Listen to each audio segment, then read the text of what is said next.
But luckily, on day 71, we managed to get it trapped thanks to Alpha and his impeccable baiting skills to lure it into the gates. So KOing it from here was absolutely no problem thanks to these new long necks, and here's to hoping we actually roll a good HP stat on it.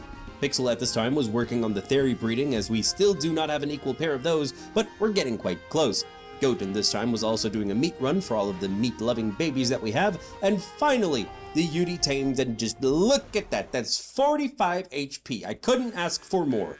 We are ecstatic that Alpha names this Yuri accordingly, the Witch, for it was such a... well, you already know what I was gonna say. We got this Yuri on back home ASAP and got them breeding to get a perfect one for the boss arenas. Now with all the bossing tamed, all that it comes down to is getting more mutations and loot the saddles that we need for the battles ahead. Pixel then got the Megatherium's breeding hill set up with the females that I set to raise earlier, so now mutation breeding on them can begin. I here decided to head out to find a better otter, while Alpha helps Goat with the meat run because it is a struggle with all the breeding that's going on.